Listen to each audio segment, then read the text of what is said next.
Olá, meus irmãos, a graça e a paz do nosso Senhor Jesus Cristo esteja com todos vocês, hoje e para sempre. Amém. É uma satisfação poder estar aqui de novo, trazendo para a nossa meditação, nesse momento, nessa hora que você está vendo esse vídeo, uma palavra que nós possamos meditar e nos edificarmos espiritualmente, emocionalmente, intelectualmente também. Em nome de Jesus, eu quero trazer aqui uma palavra que está lá no livro de Jó, capítulo 3, versículo 23.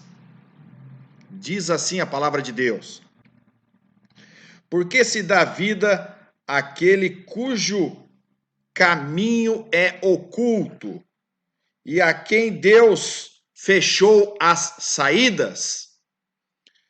Versículo 26. Não tenho paz, nem tranquilidade, nem descanso, somente inquietação. Amém?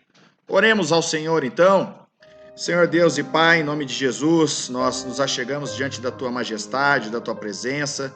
Primeiramente, ó Deus, nos despindo, Senhor, do nosso velho homem, que nós possamos, ó Deus, edificarmos através da Tua palavra e recebermos aquilo que o Senhor quer que nós venhamos, Pai, aprender de Ti. Que todo o meu eu caia por terra agora e que eu também possa ser mais uma vez edificado por tudo aquilo que o Senhor tem revelado a nós, Pai.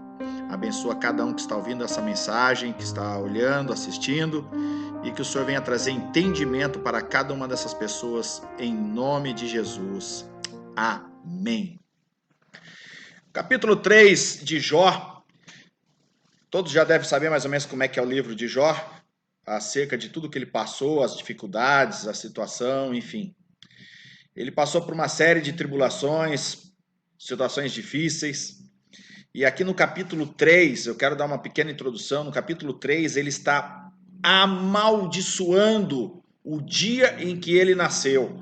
Ele está amaldiçoando o dia que a mãe dele se ajoelhou e que ficou de cócoras ali onde ele nasceu. Ele está amaldiçoando o dia nas estrelas dos céus, quando houve aquele dia que ele nasceu. Ele amaldiçoou esse dia, dizendo que era um dia terrível, um dia cheio de nuvens, de trevas densas. Enfim, ele ficou tão injuriado, tão triste, a ponto de começar a passar por essas situações. Ele perdeu os filhos, 10 filhos que ele tinha, perdeu todos os seus funcionários, perdeu bens, perdeu semoventes, animais, enfim, ainda sua esposa brigou com ele, ficou indignada com ele, porque ele era adorador do nosso Senhor Deus, ela amaldiçoou, enfim, ele não chegando a ter tudo isso, ele ainda teve doença de pele, enfim, ele ficou profundamente amargurado. Ele passou por uma situação difícil, e isso não foi de um dia, não foi de outro, não foi nem uma semana, não foi um mês, foram meses, quiçá até, quem sabe, anos. Mas a Bíblia nos mostra mais ou menos que ele passou por isso aí em torno de uns 8 meses a 9, mais ou menos por isso daí. Enfim. Então, se nós olharmos lá no capítulo 1 de Jó, nós vemos que o autor não é Jó. Estima-se, os estudiosos, que quem poderia ter escrito esse livro, há vários pseudos autores. Um deles poderia ser Moisés, mas não há nenhuma evidência aqui de lei, não há nada descrito no livro de Jó, porém algumas maneiras de se pronunciar, de se falar, os estudiosos podem atribuir a Moisés, mas não foi Moisés. Então há especulações que quem escreveu o livro de Jó foi Moisés. Outros atribuem a Salomão, um homem muito sábio, um dos mais sábios que existiu sobre a face da terra, diz a Bíblia. Então também há essa vertente, e também há uma terceira vertente muito interessante, que pode ser o quarto amigo, o oculto, que aparece na palavra aqui de Jó, porque Jó tinha 3 amigos que chegaram e se condoeram com ele na primeira semana, fizeram ali um jejum com ele, choraram com ele, e depois aparece o quarto lá no meio do livro, chamado Eliú. Dizem, e é grande a expectativa, de que Eliú escutou, viu toda essa trajetória e ele pode ter escrito esse livro. Então, eu estou jogando isso aí para você, é uma especulação, mas que possa também abrir um pouco a sua mente, para que você possa meditar nessa palavra. Como não há evidência de lei, nem de tabernáculo, nem de templo, é muito provável que esse livro foi escrito na época dos patriarcas, bem ali na época de Abraão, enfim. Há algumas pessoas que dizem que Jó viveu antes de Abraão ainda. Então, no primeiro capítulo fala que Jó era um homem irrepreensível, íntegro, temente a Deus e que se desviava do mal. No capítulo 1 e no capítulo 2, fala-se 3 vezes essa situação, sendo que 2 delas é Deus que fala para Satanás. Deus repete a mesma coisa. Satanás, por onde andas? Por onde andavas? E Satanás responde, por andar e perambular pela terra. E aí Deus joga para ele dizendo, tem observado meu servo Jó? Homem irrepreensível, íntegro, temente a Deus e que se desvia do mal. A palavra mostra no capítulo 1, no versículo 3, que Jó era o homem mais rico do Oriente. Ele era um homem próspero, tinha muitos funcionários, tinha milhares e milhares de cabeças de gado, camelos, ovelhas, enfim, ele era um homem muito próspero, muito rico. Isso já vai de contraponto às pessoas que acreditam que riqueza traz felicidade. Isso não é verdade, porque Jó ele era um homem muito abastado, muito abençoado nessa área financeira, e a desgraça não poupou ele também. Então, nós podemos observar no decorrer do capítulo 1 que Jó, além de ser temente a Deus, ele também fazia sacrifícios de perdão para aplacar a ira de Deus sobre os seus filhos, que faziam festas todos os dias. Ele era muito rico, então os filhos faziam festas para os amigos, e a palavra diz ali no capítulo 1, que logo ele chamava todos eles e fazia sacrifícios para Deus, para pedir perdão. Então Jó era um homem que temia a Deus, ele tinha consciência do que era certo, do que era errado, embora nunca ninguém falou para ele, eu creio que ele tinha muita intimidade com Deus e ele foi elogiado por Deus nisso. Então, nós vemos aqui a seguir que Satanás se apresenta para Deus e após ouvir tudo que Deus falou de Jó, Satanás vem categoricamente e diz, pois então, você tem cercado ele, você tem botado a sua mão, protegido ele, tem colocado ele num cercadinho, mexe nas coisas dele para você ver. E aí você já conhece que Deus diz, tá, então vai lá, só não toca nele. E aí acontece essa série de desgraças. Nós vemos aqui que há 2 tempos, Jó passa por 2 tempos de privações, de provações, de tribulações. Primeiro, a nação entre Deus e Satanás, preste atenção, há uma ação de Deus e Satanás. Deus permite, Deus é soberano, tanto quanto bem quanto mal. Ele é soberano e disse para Satanás, não toca nele, faz o que você quiser com ele. E aí nós vemos a seguir, ali no capítulo 1, no versículo 15, nós vemos que Satanás, o adversário, ele manda ladrões roubarem os seus jumentos que estão arando a terra e matarem os empregados. Já no versículo 15. No versículo 16, olha para você ver que interessante.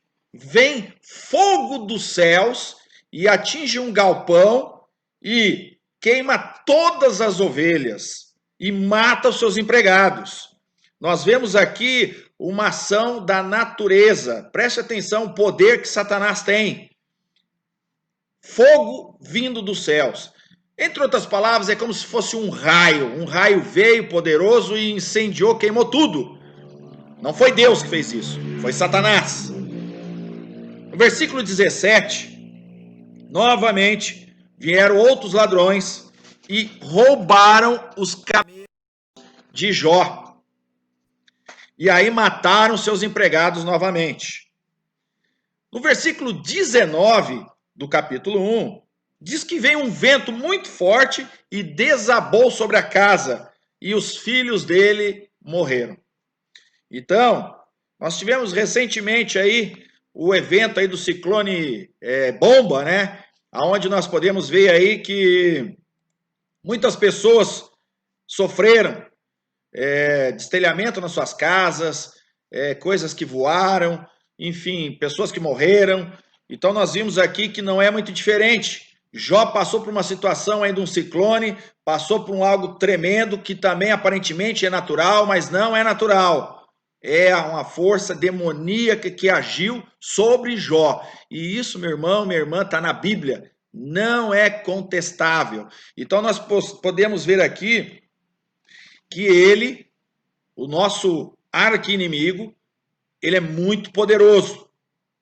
Isso não é brincadeira. E depois, além de ele mandar esse ciclone, ou furacão, ou seja lá o que for, uma tormenta, que destruiu a sua casa, no capítulo 2, na segunda fase, preste atenção, que ele chega diante de Deus e Deus prova ele de novo. E aí, você viu? Jó continua sendo um homem íntegro, um homem irrepreensível, temente e que se desvia do mal, e ele não pecou contra mim. E Satanás deve ter ficado furioso. E ele diz, pele por pele. E aí Deus autoriza e diz, vá, toque na vida dele, mas preserva a sua vida. Toque na saúde, toque na sua pele, mas preserve a sua vida. Então, nós vemos aqui no capítulo 2, no versículo 7, que ele atingiu Jó com feridas, com doenças. E logo a seguir, no capítulo 2, no versículo 9, a sua esposa amaldiçoa ele, amaldiçoa Deus.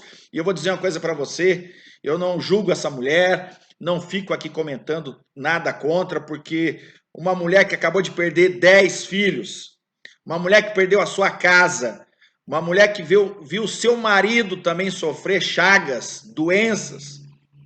Não é comum uma pessoa engolir tudo isso a seco. E eu não estou aqui te estimulando a ficar murmurando, blasfemando, não.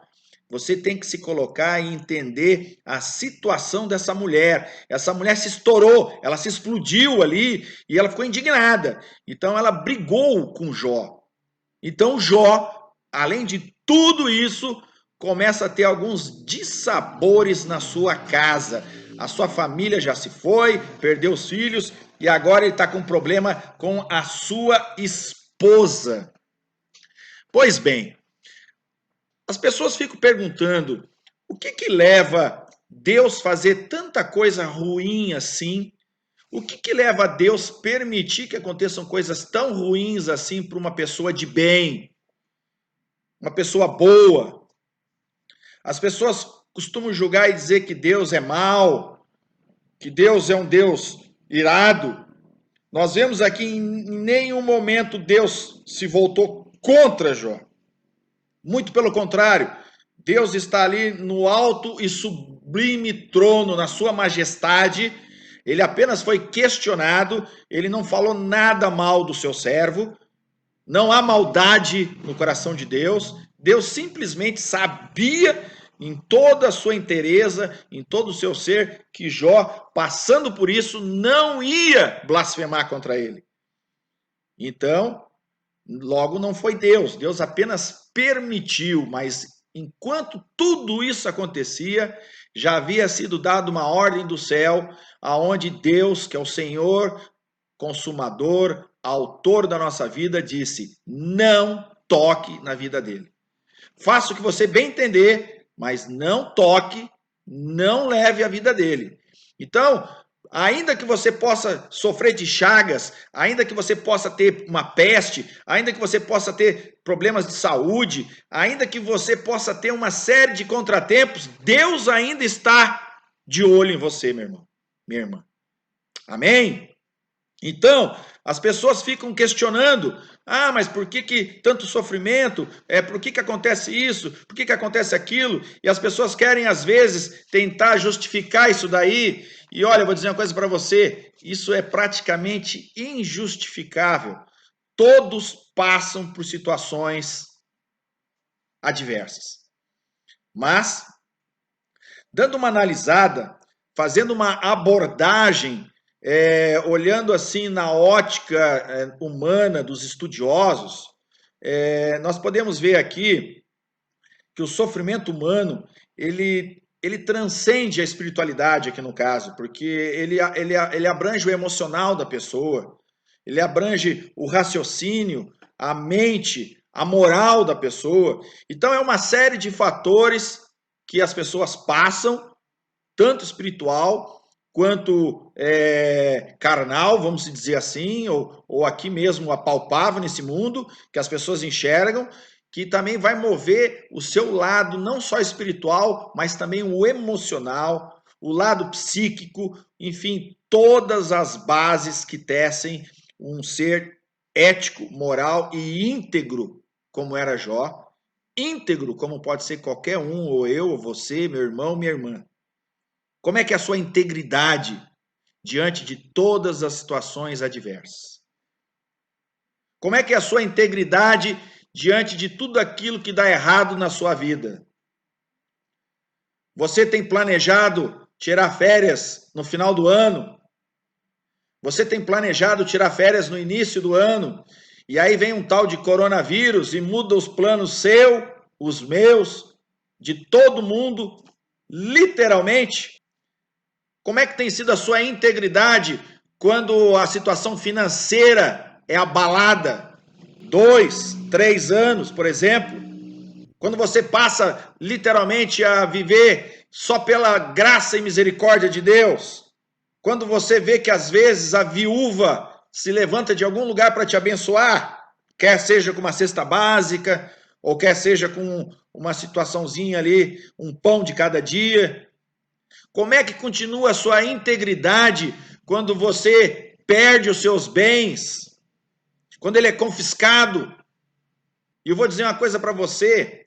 Você aí, Master Coach, coach de plantão, para isso daí que aconteceu com Jó, não tem teoria, não tem teologia da prosperidade, não tem os 7 princípios do vencedor, não tem os 10 passos para adquirir riqueza, não tem. Isso pode acontecer com qualquer um, pode acontecer com o maior vendedor do planeta, pode acontecer com o homem mais rico do Oriente, como nós vimos aqui, pode acontecer com um corretor de imóveis como eu. Não tem os 7 passos para o sucesso. Não tem os 10 segredos para a riqueza. Não tem os 10 momentos básicos para alcançar sucesso nos negócios. Não tem, porque é algo sobrenatural que aconteceu aqui com Jó. Isso pode acontecer com qualquer um de vocês. Vocês estão me entendendo? Cai por terra tudo aquilo que você vê nas redes sociais. Vamos fazer um curso de não sei o que, de motivação. Não tem motivação, meu irmão. Você pode fazer 10 cursos, pode fazer 20, pode tirar 30 diplomas aí com cursos motivacionais, pagar os olhos da cara aí para esses cursos caríssimos, achar que você vai sair de lá inflado, cheio. Jó nadou, remou, se humilhou, se vestiu de saco, se humilhou nas cinzas e não resolveu por um bom tempo. Então, eu estou dando aqui um exemplo desse sofrimento que ele teve, mas às vezes as pessoas passam por outras, às vezes é uma perda de um ente querido, uma pessoa que faleceu jovem na família, é um pai querido que morreu assim subitamente, é uma doença, é uma enfermidade. Então, os estudiosos, analisando essa passagem de Jó, eles conseguem tirar aqui 5 abordagens pela perspectiva que nós podemos ver. Primeiro, a perspectiva do autor. O autor que escreveu o livro de Jó, a perspectiva dele é que o sofrimento é pernicioso. Entre outras palavras, satânico. A segunda delas, a perspectiva de Jó. O sofrimento é um enigma. Ele não entendia nada. Como eu li ali em Jó capítulo 3, versículo 23, porque se dá vida àquele cujo caminho é oculto e a quem Deus fechou as saídas. Jó não via saída em nada. Jó não entendia o que estava acontecendo. Jó desfrutava das suas benesses. Ele deveria ser um senhor com uns 70 e poucos, quase 80 anos, que viveu bem bom a vida toda e de repente tudo começa a ruir. Tudo começa a dar errado. E quando começa a dar uma abordagem dessa, essa situação adversa na vida das pessoas, vocês não ficam achando que assim uma coisinha, é tudo junto. É muita notícia ruim. Você viu aqui que num dia era uma coisa, no outro dia era outra, cai a casa.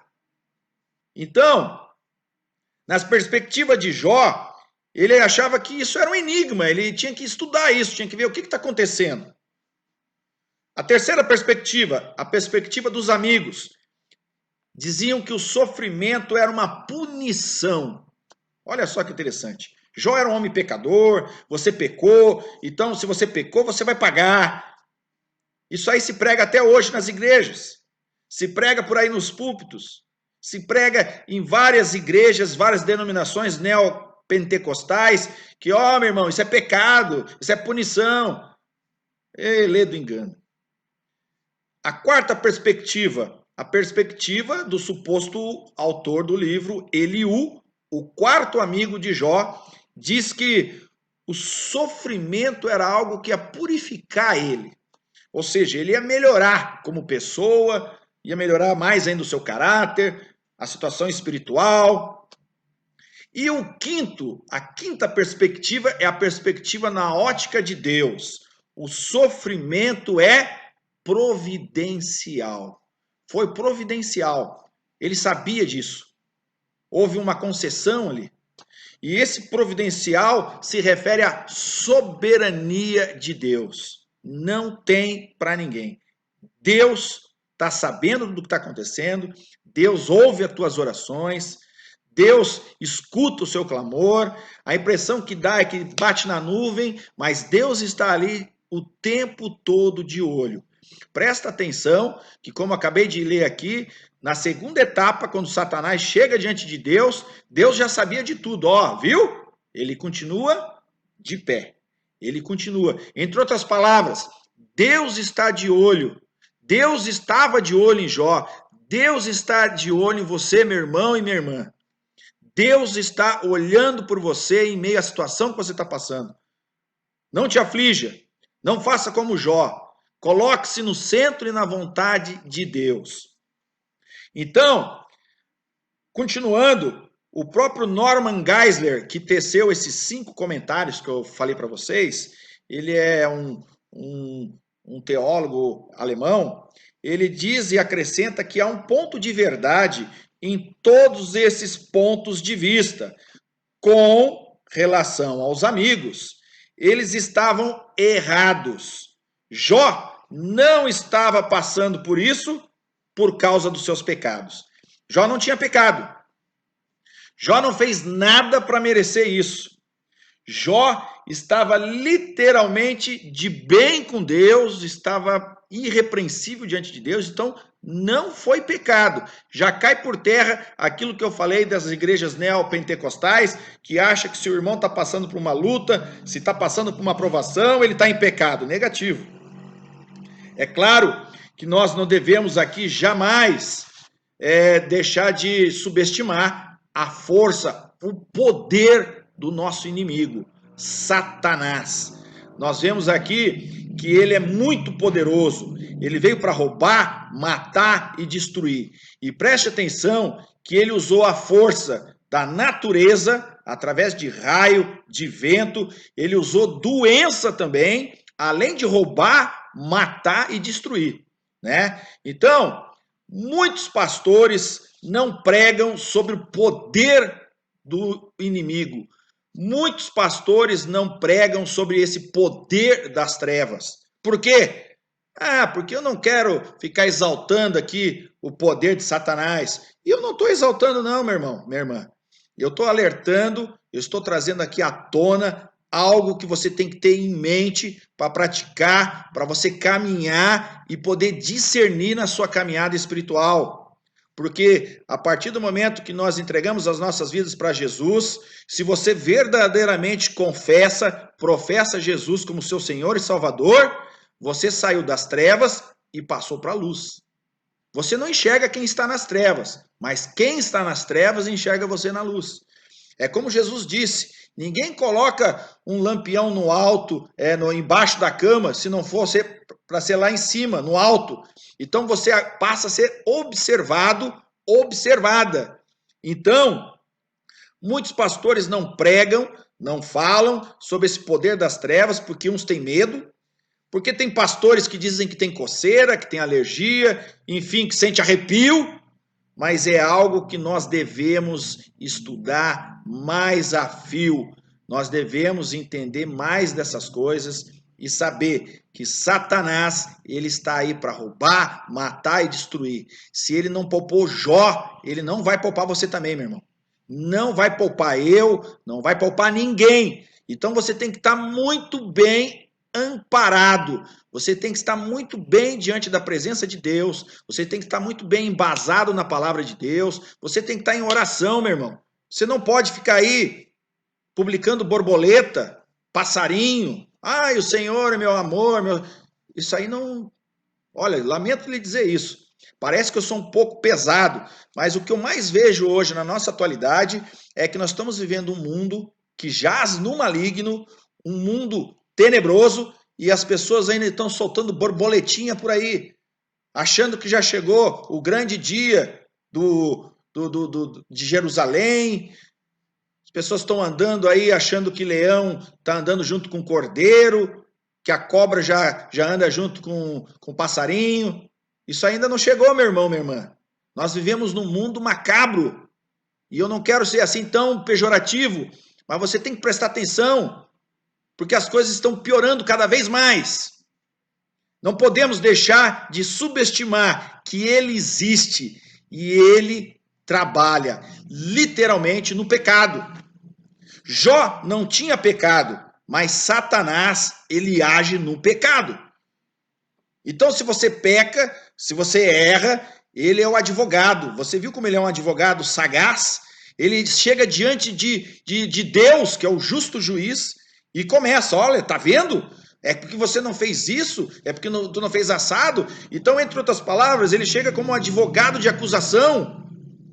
Nós sabemos hoje, nas jurisprudências aí, nos fóruns, que o advogado, ele tem total acesso com o juiz. Ele entra pela porta dos fundos do consultório, lá do gabinete do juiz. Ele entra pelas portas da frente, aonde ele quiser, porque ele tem livre acesso com o juiz.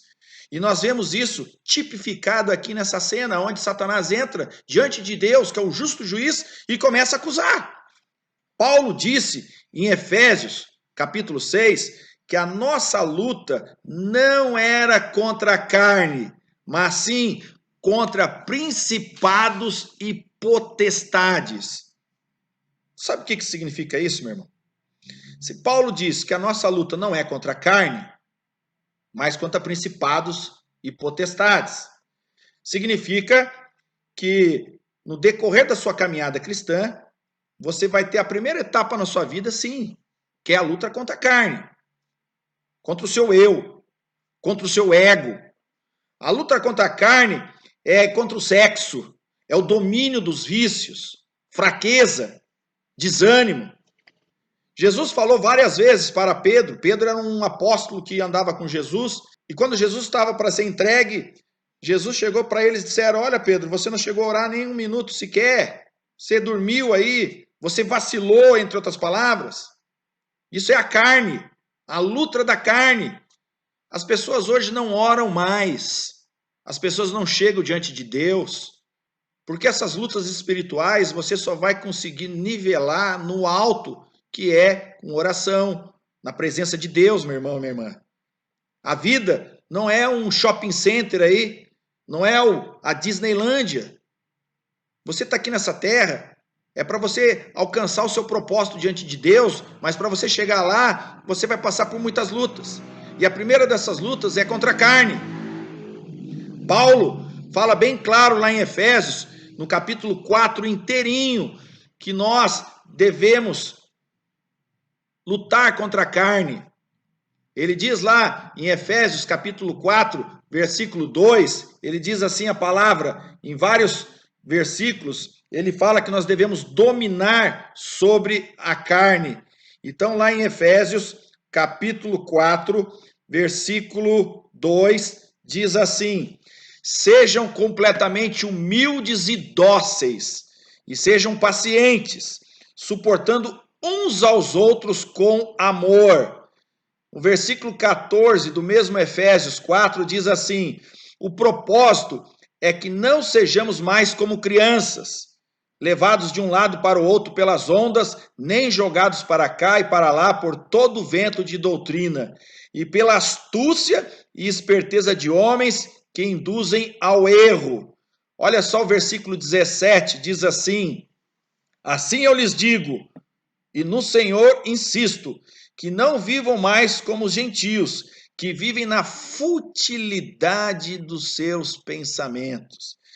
Tem tanto irmão que está vivendo numa futilidade aí. Versículo 18.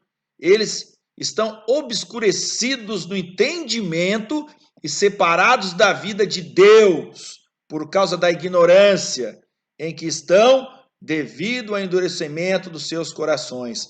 Uma vez eu preguei e tenho pregado que a ignorância é a porta da serventia de Satanás. Quando a pessoa é ignorante, ela não entende as coisas. A pessoa ignorante, ela vive nas trevas, porque ela não tem o conhecimento. Ignorância é o contrário de conhecimento. Mais conhecimento, mais luz. Menos conhecimento, mais trevas. Trevas é ignorância. Então, a ignorância é o fator preponderante para que Satanás possa operar na sua vida.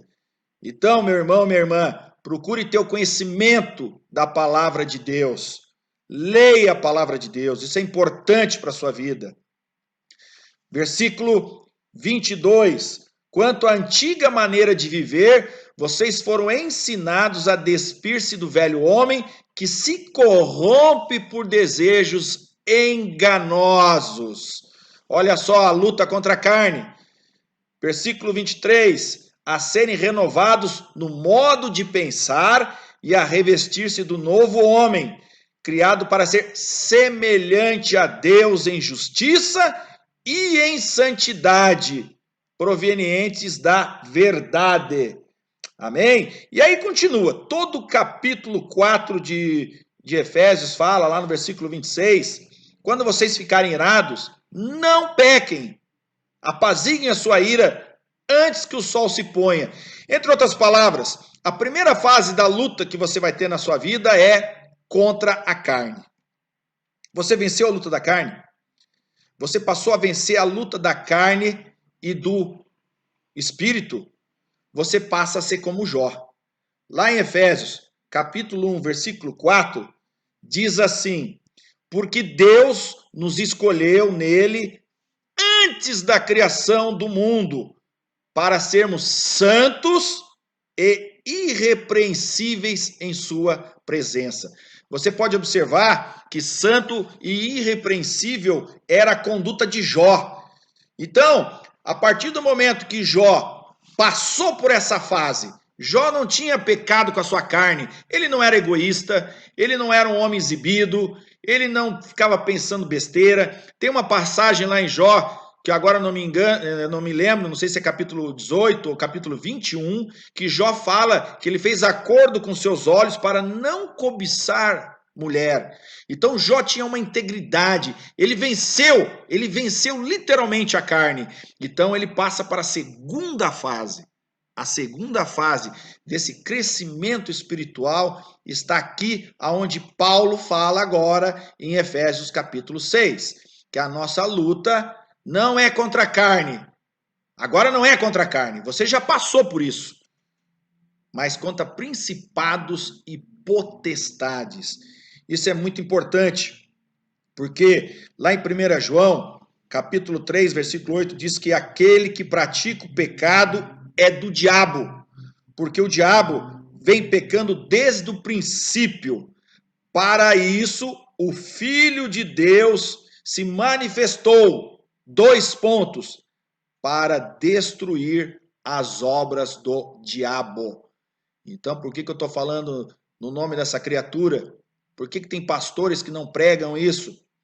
Porque nossa luta é contra principados e potestades.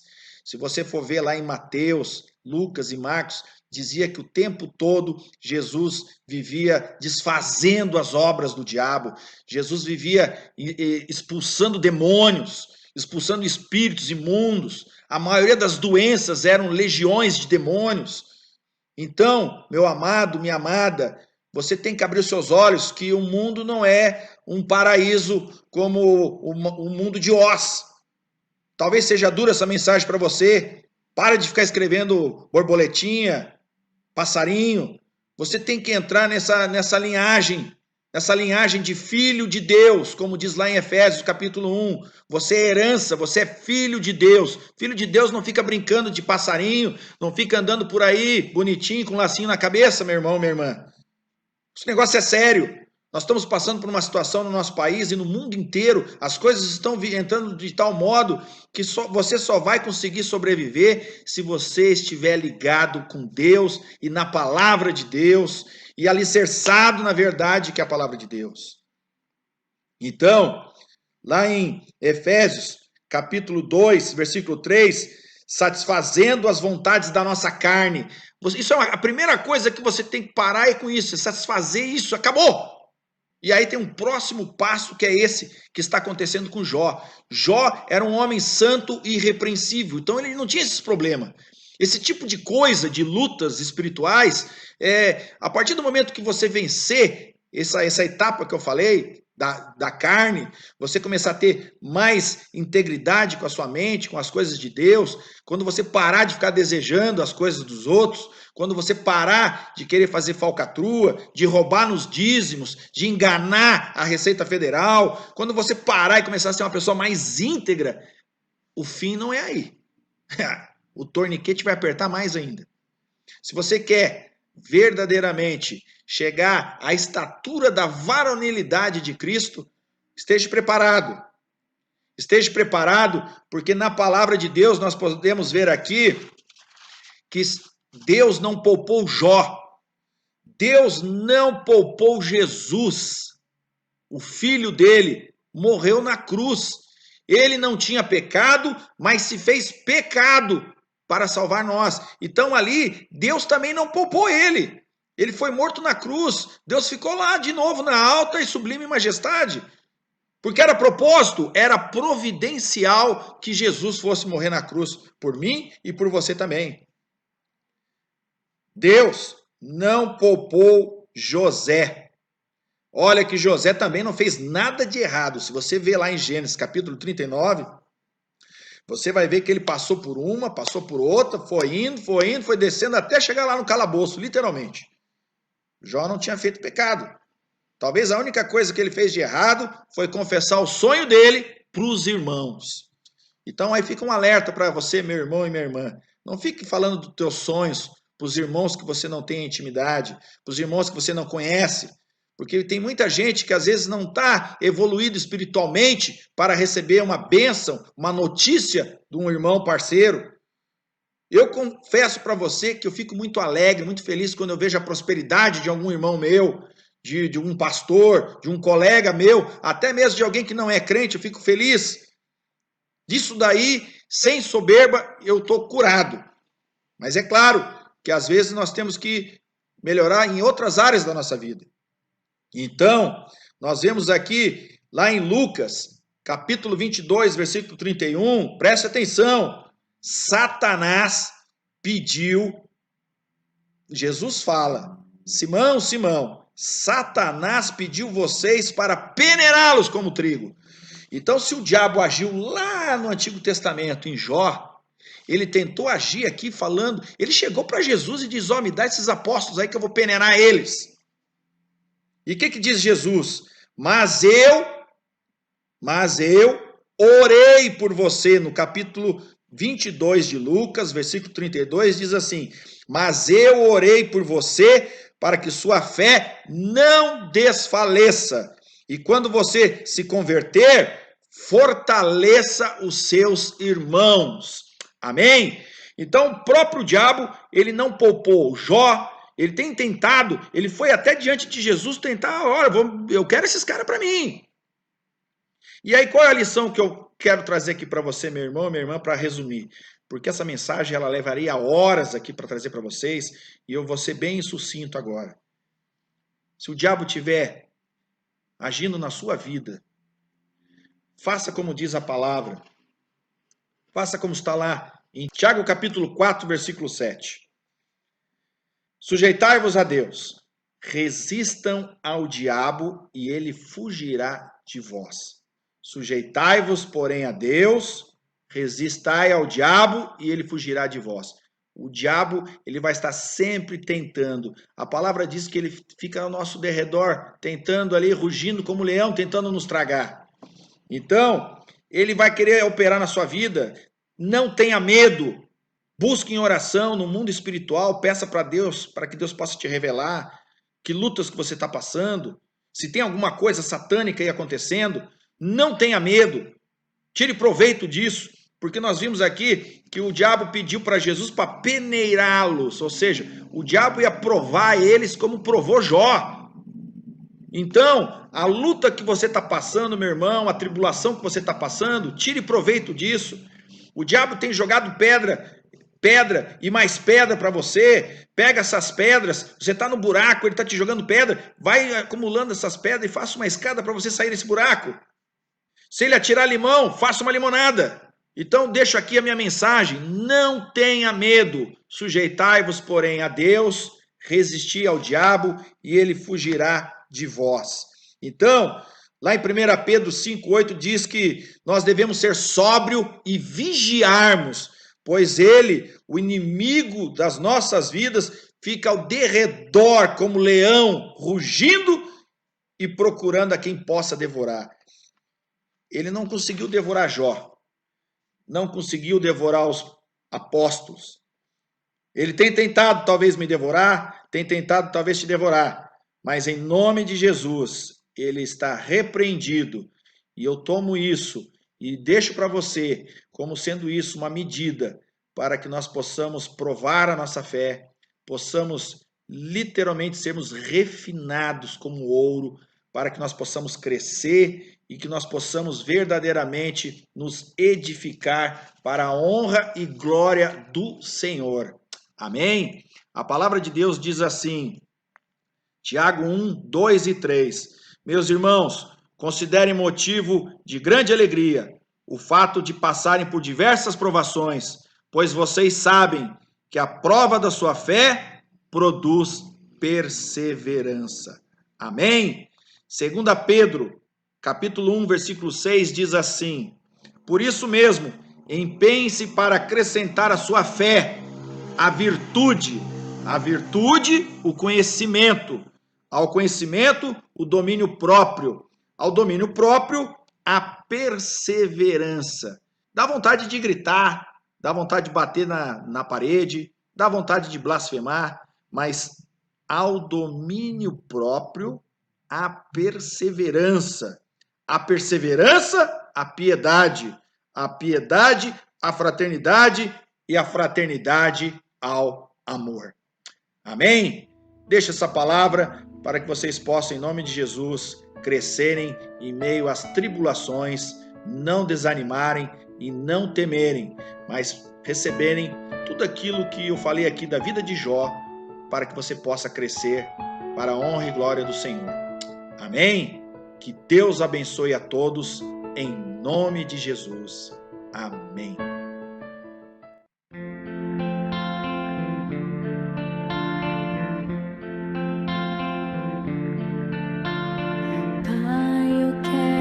Te amar, tocar o teu coração e me derramar aos teus pés. Mais perto eu quero tudo que eu sou e a ti render glória, aleluia, aleluia, aleluia, aleluia,